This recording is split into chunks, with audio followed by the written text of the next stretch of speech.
Thinking in public when violence is the answer. I'm going to read, I just finished chapter 4, and I'm going to read a sentence.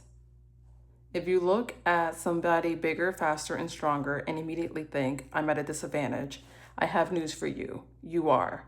But that's only because you just put yourself there for no reason. And here, the author is really, again, sticking to the point that intention matters more than anything. Regardless of how much training you have, the biggest advantage you have is the intent to do harm. So, again, acting versus reacting. So, first, you need to have situational awareness. But second, if you have situational awareness, you're better able to identify when something's off. And he gives an example of, give me a second, Sergeant Young. Is called, if you look up the Marcus Young incident, there was a cop, long story short, he was putting someone, a female, in his patrol car, and he noticed a man approaching him with both of his hands in his pocket. And when he saw, and he kept telling the guy, show me your hands, stop, show me your hands. And when the guy got close to him, he pulled out a knife, which the cop was able to get the knife out of his hand. But, and with the other hand, he pulled out a gun and pew, pew, pew, the officer 5 times. It escalated.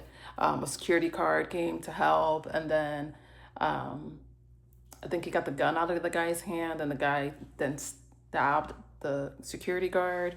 But the point that he's making is that the cop was focused on taking the weapon away rather than incapacitating the man, because the man's intention was to do harm.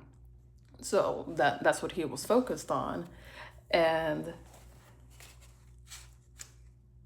that just makes me think about a clip I saw of Jefferson Fisher, me paraphrasing. Basically, once you're talking to someone and you're realizing that they lack integrity, that they don't value honesty, that they will say or do whatever it takes to get what they want, you have to accept that you're living life based off of different rule books, and you're not going to come to a consensus with them.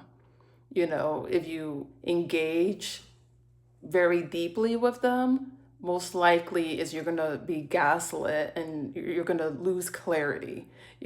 Just talk to them whenever it's necessary about what's necessary, and keep the conversations focused so like that you don't lose yourself trying to understand someone who doesn't want to be understood.